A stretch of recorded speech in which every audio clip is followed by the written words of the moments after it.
Okay, age before beauty. Eric, how you doing? Good. How are you, Bob? I'm good. Hey, the NCAA, the first net ranking came out today, and I know it's early and everything, but you guys are 25, quite a bit lower than the AP. But I think that, weird as it sounds, that Louisville game is hurting your strength of schedule because they're like 361 because they're 0-8. But just wonder what your thought is on the initial net ranking and being 25. Yeah, I think that the net, changes drastically once we get into SEC play because of, the seasons that so many SEC schools are having. So I think our net, we have the potential to rise in that, certainly depending on our play. But I do think this time last year that our net is higher, than what it was last year at this time. So just got to, how do we beat UNCG on tomorrow night? Is it weird, because given Louisville's obviously historical strength as a program, is it just weird to think how low they are and how that's basically hurting your strength of schedule? And you obviously didn't schedule them; you're matched up with them, but you think Louisville would help your schedule, not drag it down like an anchor. Yeah, no, and I think that Coach Payne will figure out a way to continue to improve that team. But certainly, in the Maui Classic, going into that, and looking at the field, you certainly think that, there's going to be three real quality opponents. And like I said, I do think that Louisville, it's always hard on a first year coach in any sport. I mean, it's really difficult to try to put, schemes in offensively, defensively, and then your culture as well. And then the AP poll, where all the smart guys are. I think there's 6 SEC teams ranked. Just what do you think about that? And Mississippi State popped in there. They're 8-0. They're off to a pretty good start. Yeah, Mississippi State's done a great job. Missouri's played great basketball. There's a lot of programs right now that have had really, really good non-conference success in the SEC, and obviously Tennessee and Kentucky and Auburn and Alabama. I mean, there's a lot of teams that are really playing good basketball, and it's, SEC, just like the last couple of years, is really challenging every night. But we have a big week ahead of us, and need to continue to play as well as we possibly can, throughout the rest of the non-conference. Okay, I've got a couple more, but I'll turn back to Mike if he can come back around if time allows. Thanks. Scotty? Yeah, Eric, I had some questions for you about Ricky. He leads you guys pretty comfortably in scores at the rim. I'm just curious what you've thought of maybe the rate that he's finished to this point. I mean, I think we've seen him finish pretty impressively with, his left and his right hand too. Yeah, I think he's done a great job of attacking both in a half court and in transition. And we knew that he was a excellent athlete, has the ability to make 3-point shots. I think he's further ahead maybe than what we thought at this juncture of the season of being really good in ball screens and handling in pick and rolls. And, a couple of the games in Maui, one of them he was utilized as a ball handler in pick and roll. Another game we tried to ISO him on the elbow. But he's had a phenomenal start to the season without a question, Scotty.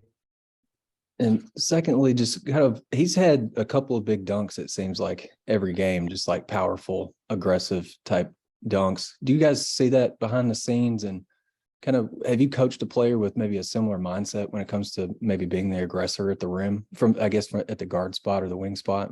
Yeah, I thought Caleb Martin was always really aggressive, attacking the rim, and had some big time dunks in the flow. The way that we do practice, Scotty, we just don't go live very much. I mean, we have a lot of drills, a lot of stationary breakdown, a lot of non-contact once we get into November and December and January. So we don't see a lot of that in practice. I mean, after practice, guys will, have dunk offs and dunk contests and things like that. But in live action, a lot of times what we're seeing in games is sometimes the first time. And certainly I think when you play in a game, you got a little bit more juice to attacking the rim and so forth than you would in practice.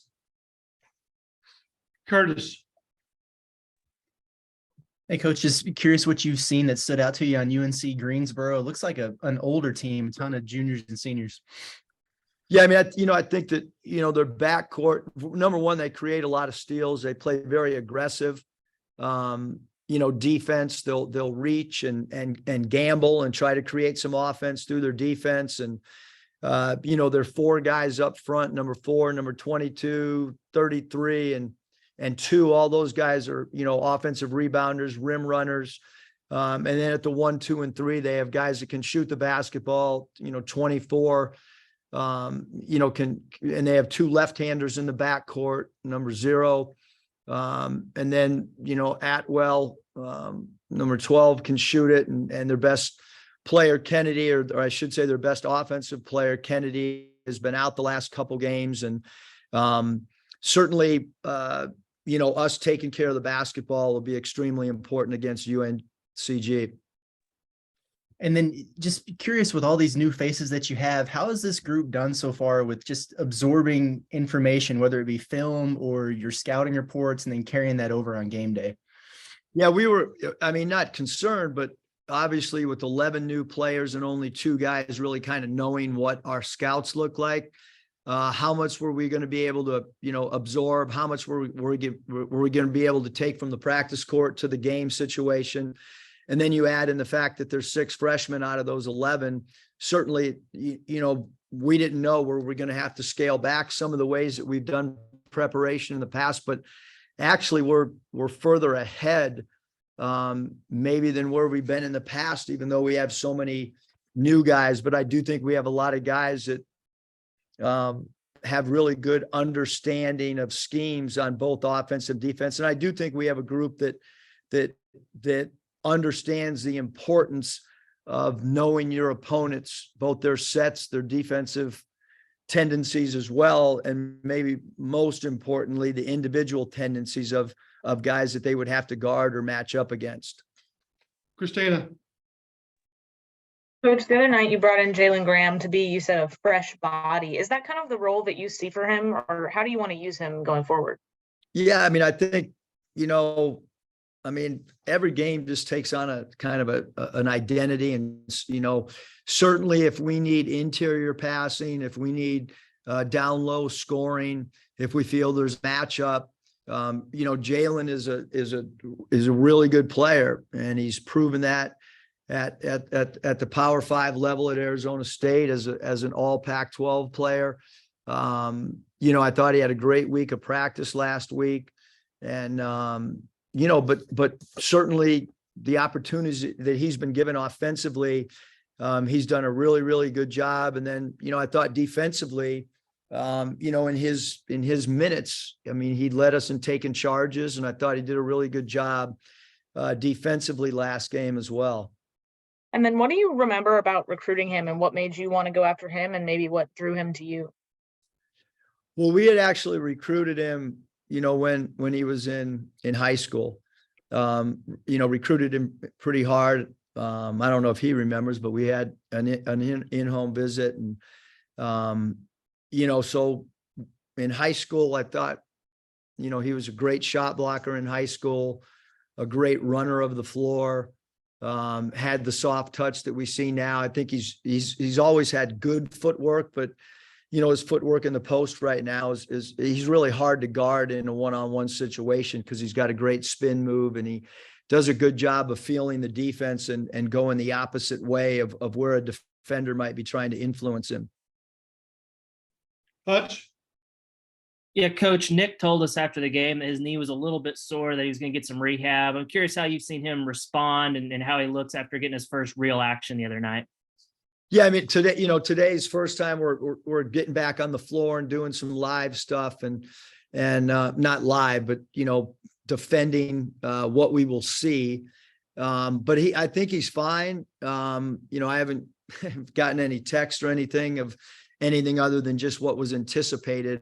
Because we did play him over that 20-minute mark, and he as all players, love to play minutes and get out there. So, but I thought he did a great job. In reality, that was kind of his first real true, game. The first game was, you know, just to kind of get him back in the flow. And also the other night, you said this is probably the deepest team you've had just from a numbers standpoint. Do you see yourself finding a way to play 10 guys in a game, or could it be just 7 guys and those 7 guys change from game to game? You know, I'm not really sure, Hutch. You know, I mean, if you look at in the past, you know, I brought it up before, like Trey Wade, you know, at this time last year, he did not have the same role that he did, you know, against Gonzaga. So, you know, for us, I think keep an open mind, keep evaluating players, evaluate how they're doing in practice, evaluate them when they get in the game. But we're not, for me to be able to project the future, I have no idea what each game calls upon or what matchups, you know, we need to try to attack, or what positional matchups there are. Are we going small? Are we going big? But I will say that we do have a lot of flexibility, whichever way we go. Bob, final question? Yeah, Eric, Ricky got SEC Player of the Week. I know you talked to him about him a little bit, but just wonder what you think about that and just sort of maybe his season to date for you. Ricky's played great. I'm glad that, you know, that he got the individual honor, because we all know how many talented players are in this conference. He's had a great start to the year. I mean, we all see what he's doing defensively. He's been a great teammate. We've seen him in a scoring role. We've seen him in a facilitator role.